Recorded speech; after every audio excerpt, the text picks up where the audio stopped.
हमने last time number system देख लिए, हमने थोड़ा सा P1 का देखा कि क्या थ्योरेटिकल चीजें होती हैं, सारी चीजें होती हैं।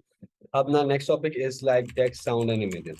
हम लोगों ने टेक्स्ट हमने देख लिया, कन्वर्जन जो हमने की थी हेक्साडेसिमल के अंदर, जो कन्वर्जन की डेनरी से लेके गए बाइनरी से लेके गए हेक्साडेसिमल की कन्वर्जन की। बेसिकली सारा जो है वो हेक्साडेसिमल के अंदर जो चेंजिंग हुई है वो सब मेरे पास टेक्सचुअल बिट है। टेक्सचुअल का मतलब क्या है कि मैं जो टाइप कर रहा हूँ, जो मैं टेक्सचुअल चीजें कर रहा हूँ, जिसमें अल्फाबेट्स आ जाते हैं, कुछ स्पेशल कैरेक्टर्स आ जाते हैं, ये सारी चीजें टेक्सचुअल बेस्ड होती हैं। इसके साथ साथ इनकी जो भी कोडिंग होती है वो हमने जो कन्वर्ट करके देखी कुछ अल्फाबेट्स की, which is from A to F. तो हमने जब वो करी तो हमें पता चला कि भाई इस तरह से बन सकती है। इसी तरह हमारे पास बहुत सारे अल्फाबेट्स की कन्वर्जन हुई हुई है। और फिर बात है उन सबकी हम कन्वर्जन तो नहीं कर सकते क्योंकि हर एक अल्फाबेट अपने हिसाब से लेके चल रहा होता है। अब अगर मैं कैरेक्टर सेट्स की बात करता हूँ which is the part of text, तो बेसिकली इसके अंदर मेरे पास ऐसी कोड्स होते हैं और यूनिकोड्स होते हैं। अब ऐसी कोड सिस्टम क्या होता है? ऐसी कोड्स का फुल फॉर्म होता है American standard code for information interchange. ठीक है, ये हमारे पास 1963 के अंदर आई थी। इसकी जो उसके बाद पब्लिश हुई वो 1986 के अंदर हुई। बेसिकली कैरेक्टर सेट जो हमारे पास होता है उसके अंदर हमारे पास 7 बिट्स को कोड्स होते हैं। ठीक है, ठीक है। 7 बिट्स ऑफ कोड के बिहाफ का मतलब ये है कि वो 0 से लेके 127 तक चलता है, जिससे अगर मैं टोटल कहूँ तो 128 हो जाता है। इसका मतलब ये है कि अगर मैं इसकी डेनरी के अलावा अगर मैं इसको थोड़ा हेक्साडेसिमल के लिए लेके जाऊँ तो वो 000 से लेके हमारे पास 7F तक चल रहा होता है। ठीक है, हेक्साडेसिमल। अब अगर हम यहाँ पढ़ेंगे तो रिप्रेजेंट कर रहा है हमारे पास नंबर, लेटर वगैरह हर एक चीज चल रही है। तो बेसिकली ये इसकी थोड़ी सी प्रीवियस इन्फॉर्मेशन है जो हमारे पास हेक्साडेसिमल सॉरी एससी कोड्स के ऊपर लेके चल रहा होता है। अब ये मेरे पास एसी कोड का टेबल मौजूद है जो एक पार्ट है एसी कोड का। अब देखें यहाँ पे हर एक स्पेस के लिए, हर एक करेक्टर के लिए जैसे स्पेस है तो उसका हेक्सा और डेसिमल मेरे पास मौजूद है। हेक्सा डेसिमल, हमारे पास हेक्सा डेसिमल क्या वैल्यू बनाता है और हमारे पास डेसिमल वैल्यू क्या बनाता है। इसी तरह exclamation mark, double inverted coma, hash, each and everything over here. तो वो सारी चीजें मेरे पास जो मौजूद हुई यहाँ पे हुई हुई है। तो ऐसी कोड्स जो मेरे पास होते हैं वो मैंने यहाँ बताया यहाँ पे कि सारे करेक्टर्स हैं उसके हेक्साडेसिमल और डेडरी के अंदर मेरे पास सारी चीजें मौजूद है। तो ये मेरे पास करेक्टर्स हैं, उसके बाद फिर मेरे जो है वो सेकंड करेक्टर्स जहाँ आ गए। अब इसके अंदर आप अगर कैपिटल अल्फाबेट्स के लिए मेरे पास अलग हेक्साडेसिमल और उसका डेडरी कोड है, और स्मॉल अल्फाबेट्स के लिए अलग है। अब ऑब्वियस सी बात है यहाँ पे अगर हम इसको थोड़ा सा फर्दर और लेके चलें तो यहाँ पे बताया हुआ है कि अगर मेरे पास अल्फाबेट कैपिटल लेटर में आ रहा है, अगर आप कीबोर्ड से ए कैपिटल प्रेस करते हैं तो उसका एक कोड अलग जा रहा है। और अगर मैं लोअर केसेस में ए प्रेस करता हूँ तो उसका एक कोड अलग है। देखिए यहाँ पे पूरा का पूरा कोड मेरे पास गिना हुआ है। अगर ठीक है, उसके साथ साथ मेरे पास अब हेक्साडेसिमल सिर्फ हमारे पास इन चीजों के ऊपर नहीं है। obvious बात है कि जब लैंग्वेजेस चेंज होती हैं तो लैंग्वेजेस चेंज होने के बाद वो चीजें और इंक्लूड होती रहती है। अब इंक्लूड जब मेरे पास हो रही है तो अब हेक्साडेसिमल जो सॉरी ऐसी कोड्स हैं वो और ज्यादा एक्सटेंड हुए। वो 7 8 बिट से लेके वो 7 बिट से लेके वो 8 बिट के ऊपर चले गए। ठीक है, यहाँ पे लिखा हुआ है एक्सटेंडेड यूजर्स टू 8 बिट। अब 8 बिट की जाने की बात क्या हुआ, जो हमारे पास 0 से लेके 127 बिट्स तक मेरे पास बन रहा था वो अब 0 से लेके 255 तक चला गया। ठीक है, अब उसके अंदर हेक्साडेसिमल के कोड्स अलग हो चुके हैं। राइट, अब ये कि यहाँ से कोड्स मेरे पास स्टार्ट होते हैं। राइट, और वो मेरे पास यहाँ पे 7F डबल एफ तक चल रहे होते कुछ सही। अब ये सारे स्पेशल कैरेक्टर्स हैं कि कौन सा कैरेक्टर है उसका जो है वो डॉस में क्या वैल्यू है। क्योंकि ऑब्वियस बात है जब प्रोग्राम्स बनना शुरू हुए तो डॉस आया, विंडोज आई। इस तरह के हर एक अल्फाबेट के अंदर हर एक प्रोग्राम के ऊपर जो भी कोड उसके ऊपर आ रहा है उस कैरेक्टर के साथ उसका दूसरे लैंग्वेज के ऊपर क्या साइन हो सकता है, उसकी डेसिमल वैल्यू क्या है, उसकी हेक्साडेसिमल वैल्यू क्या है। ठीक है, तो ये हमारे पास और एक्सटेंड हुआ, और जो कि नॉन इंग्लिश अल्फाबेट्स के अंदर और या ग्राफिकल कैरेक्टर्स के ऊपर भी इंक्लूड होने लगा। अच्छा, इसके साथ साथ अगर मैं देखता हूँ तो यूनिकोड्स की बात करेंगे। यूनिकोड्स क्या है कि यूनिकोड्स मेरे पास लिखा हुआ है कि different method of coding has been developed over year, once coding is called it Unicode। अब यूनिकोड है क्या? Unicode can represent all the language of the world that supporting many operating system, search engine and internet browsing using globally. Unicodes मेरे पास सिर्फ एक English alphabets नहीं है, वो बेसिकली हर एक चीज पे आ रहा होता है जो हम सर्च कर रहे होते हैं। अगर आप मेरी वेबसाइट के ऊपर देखेंगे तो वो लिखा हुआ है ई डबल कोलन है, उसके बाद फॉरवर्ड स्लैश बॉक्स परसेंटेशन की। तो ये सारी जो इंक्लूडेड आ रही है वो सब मेरे पास यूनिकोड्स के अंदर आ जाती है चीजें। ठीक है, मेनली जो चीजें होती हैं हम उस पर वो फोकस करेंगे ताकि आप लोग का जो है जब एग्जाम्स के लिए जाए तो उसमें भी हमारे लिए इजी हो जाए। तो यूनिकोड्स के अंदर अगर हम देखते हैं तो ये कुछ चीजें जो हम अभी पढ़ लेते हैं, उसमें क्या चीजें हैं कि ये क्रिएट हो रहा है, क्रिएट करता है एक यूनिवर्सल स्टैंडर्ड जो सारी लैंग्वेजेस को कवर कर रहा है। पहली चीज, हमारे पास मोर इफेक्टिव एक कोडिंग सिस्टम बनता है एससी कोड से रिलेटेड, क्योंकि उसमें अल्फाबेट भी हैं, सिंबल्स भी हैं, ईच एंड एवरीथिंग मौजूद है। अब ये मेरे पास जो है वो अडॉप्ट कर रहा है एक अपना यूनिकोड्स के साथ इनकोड कर रहा है, जो कि 16 बिट से लेके 32 बिट तक जा रहा है। अब 32 बिट्स और 16 बिट ऑपरेटिंग सिस्टम हम देखते हैं कि भाई 64 है, उसका मतलब क्या है कि एक माइक्रो सेकेंड्स के अंदर इतनी बिट्स ट्रांसफर हो रही है। तो वो 16 से लेके 32 बिट्स तक जा रहा है, राइट। और जो अनएम्बिशियस इनकोडिंग वगैरह होता है वो 16 बिट से लेके 32 बिट तक वैल्यू सारी रिप्रेजेंट कर रहा होता है हर एक कैरेक्टर के लिए, राइट। तो बेसिकली ये यूजफुल जो होती है वो चाइनीज जापानीज कैरेक्टर के लिए ज्यादा यूजफुल होती है। ये मेरे पास एक रोमन और रशियन और बाकी जो लैंग्वेजेस है उसके सबके कैरेक्टर्स यहाँ पे मौजूद है कि कौन सी चीज किस तरह से मौजूद हुई, ठीक है। ये मेरे पास टेक्सचुअल बेस के ऊपर आ गया कि मैंने सबसे पहले अल्फाबेट्स देखे, फिर मैंने कुछ स्पेशल सिंबल्स देखे, यूनिकोड्स को क्या होता है वो हमने चीज देखी, और एससी कोड्स क्या है वो सारी चीजें देखी। अब मेरे पास बात आई थी साउंड के ऊपर। साउंड रिप्रेजेंटेशन, बेसिकली साउंड जो वो टेक्सचुअल बेस तो है नहीं। तो अब हम जब आवाज निकाल रहे हैं, जब ऑब्वियस बात है जब आप मेरी वॉल्यूम, जब मेरी वॉइस सुन रहे हैं, तो वो साउंड का कभी पिच हाई है कभी पिच लो है, ठीक है। तो बेसिकली साउंड जब ट्रैवल करता है, साउंड जब वेव्स के ऊपर ट्रैवल कर रहा होता है, वेव्स की फॉर्म में ट्रैवल करता है, तो बेसिकली उसके बाद दो चीजें आ रही होती हैं।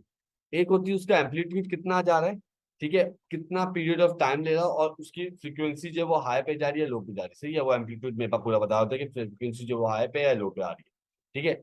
अब इसके अंदर मेरे पास हाई फ्रीक्वेंसी और लो फ्रीक्वेंसी के बारे में दिया है। ऑब्वियस बात है कि साउंड को अगर डेफिनेशन देखेंगे तो वो ऑब्वियसली यहाँ लिखा हुआ है कि each sound have a wave have a frequency wave has an amplitude, the amplitude is application of the specify the loudness of the sound, ठीक है। हाई फ्रीक्वेंसी है, ठीक है, तो बता रहा है कि उसके अंदर टाइम पीरियड कितना आ रहा है, हाई फ्रीक्वेंसी के अंदर उसके अंदर टाइम कितना लग रहा है, वेव फॉर्म कैसी बन रही है। इसके अंदर लो फ्रीक्वेंसी के अंदर टाइम पीरियड कितना लॉन्गर आ रहा है, सारी चीजें आ रही है। अब जब हम वॉइस की बात करते हैं, साउंड की बात करते हैं, तो हम साउंड को कंप्यूटर कैप्चर इस तरह नहीं कर सकता। वो उसके लिए हमारे पास कन्वर्जन होता है which is analogue to digital converter या digital to analogue converter. Analogue basically होती है जो वेव फॉर्म हमारे पास निकल रही होती है, डिजिटल 0 1 की फॉर्म के अंदर होती है। तो जब हम लोग साउंड की बात करते हैं तो बेसिकली हम उसको कन्वर्ट करते हैं, एनालॉग से डिजिटल कन्वर्जन करते हैं, एडीसी। एनालॉग जो वेव फॉर्म के अंदर आ रहा है, और डिजिटल जो हमारे कंप्यूटर को समझ आता है और फिर उस चीज को वो जो है वो डिजिटल से एनालॉग करता है, डीएसी को करने के बाद वो आपको वॉइस सुनाता है। तो सबसे पहले कैप्चर करेगा वॉइस को, कैप्चर करने के बाद वो उस चीज को जो है वो डिजिटल में कन्वर्ट करेगा अपने पास। उस चीज को कन्वर्ट करने के बाद सुनेगा क्या चीज हो रही है, उस पर ऑपरेशन प्रोसेसिंग करेगा, प्रोसेसिंग करने के बाद वो उसको कन्वर्ट करके आपके पास देगा, राइट। तो हम अब यहाँ पे मेरे पास सैंपल साउंड एम्पलीट्यूड और टाइम एम्पलीट्यूड है कि कितना साउंड एम्पलीट्यूड मेरे पास जा रहा है और कितना उसका टाइम ट्रेवल आ रहा है। ये बेसिकली क्या चीजें कहाँ पे काम आती है, हम लोग रियल वर्ल्ड के अंदर जब हम लोग वीडियोस वगैरह जब एडिट करते हैं या साउंड्स के अंदर इंक्रीमेंट करते हैं। इंक्रीमेंट का मतलब ये है कि उसके अंदर कोई चीज वॉइस ऐड कर रहे होते हैं। तो बेसिकली हम क्या करते हैं कि हम साउंड को ओपन करते हैं, उस पूरी वेव को ओपन करते हैं, उसके लार्ज टाइम टेबल के ऊपर लेके जाते हैं, और फिर जो जहाँ पे हमें ऐड करना होता है स्पेसिफिक उस बीच के अंदर हम उसको ऐड कर देते हैं। सपोज करें कि मुझे इस वक्त टाइम टेबल 13 के ऊपर कोई वॉइस ऐड करनी है, ठीक है, इससे इंक्लूमेंट्स में इंक्लूड करनी है। तो मैं इसको ओपन करूंगा, इसके टाइम टेबल को, उस टाइम टेबल पे जाके मैं उस चीज को ऐड कर दूंगा, वो साथ उसके अटैच होकर उसका टाइम टेबल उसके हिसाब से बढ़ जाएगा, राइट। तो यहाँ पे बताया हुआ है कि शोज फिगर नंबर 1.9 जो है वो एक साउंड वेव्स के सैंपल को दिखा रही है, जिसमें एक्स एक्सिस जो है वो टाइम टेबल दिखा रहा है, जो कि साउंड के सैंपल्स हैं फॉर 1 to 20, 1 से लेके 21 तक सारे जो है साउंड वेव आ रहा है। 21 मेरे पास यहाँ मौजूद है, उन्होंने लिखा हुआ नहीं है। तो ये सारी चीजें आज मेरे पास मौजूद हुई है, राइट। अब सबसे पहले बात हम लोग ये कर देखेंगे कि भाई सैंपल रेजोल्यूशन वगैरह क्या होती है, राइट। यहाँ पे कुछ चीजें लिखी हुई है, उसको हम इतना गौर नहीं करेंगे क्योंकि वो चीजें हमारे पास है नहीं। सैंपल रेजोल्यूशन मेरे पास क्या होती है, the number of bits per sample is known as sample resolution, also known as the bit depth.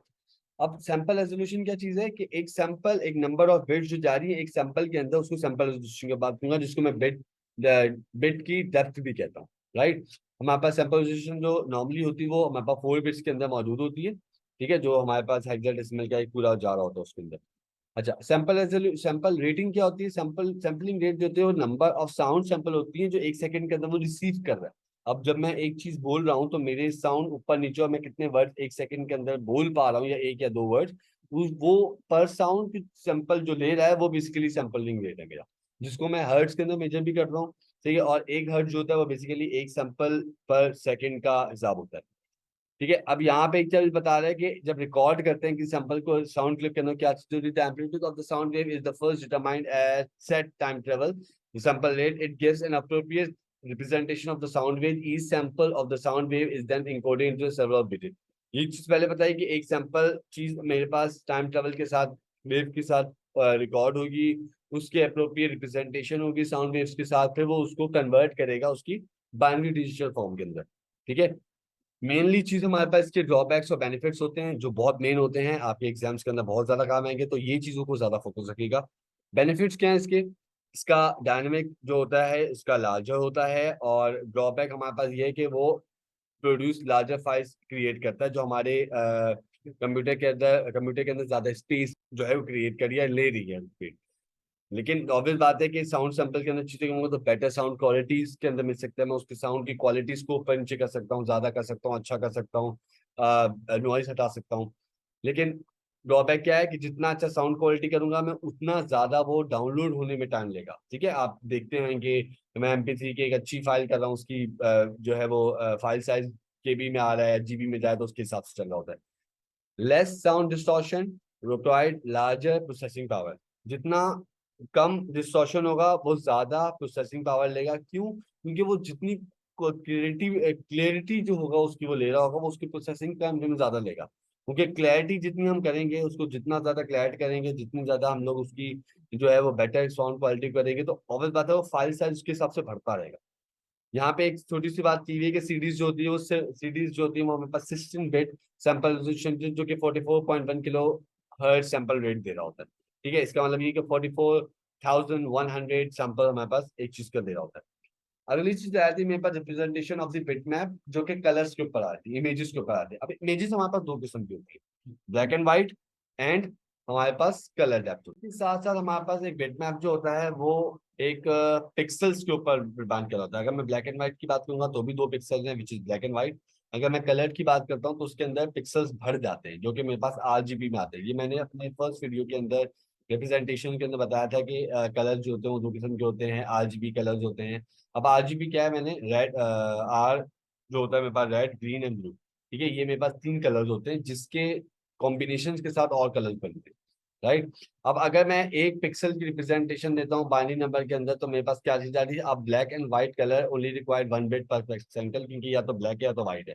ठीक है, इन दोनों के ऊपर रिप्रेजेंटेशन के ऊपर चल रहा होता हूँ। इसके साथ साथ मेरे पास हर एक पिक्सल जो वो रिप्रेजेंट कर होता है दो पिक्सल के अंदर, क्योंकि 2 की पावर 2 चल रही होती है। 2 की पावर 2 क्यों है? क्योंकि वो 2 की पावर 2 क्यों है? क्योंकि मेरे पास दो कलर आ रहे हैं, राइट, ब्लैक एंड व्हाइट के ऊपर आ रहे हैं। तो और अगर मैं चार कलर्स के ऊपर लेके चले जाऊंगा, जैसे 1 2 4 8 के ऊपर लेके चले जाऊंगा तो 2 की पावर बढ़ जाएंगे। इसी तरह मैं अगर 8 कलर्स को, जितने ज्यादा मेरे पास एक चीज के अंदर कलर होंगे उसकी रिप्रेजेंटेशन उतनी ज्यादा होंगी, उसके बिट्स इतने ज्यादा बढ़ते हैं।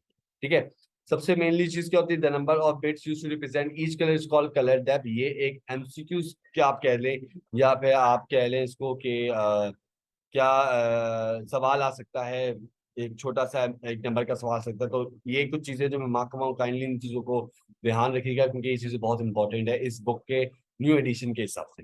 राइट, अच्छा, अब इस इमेज रेजोल्यूशन की बात करेंगे। इमेज रेजोल्यूशन क्या है कि जितनी ज्यादा रेजोल्यूशंस मेरे पास मौजूद होंगी उतने ज्यादा पिक्सल्स मेरे पास जनरेट होंगे। राइट, इमेज रेजोल्यूशन बहुत कम है, पिक्सल्स कम है, इसका मतलब ये पिक्सल्स कम है।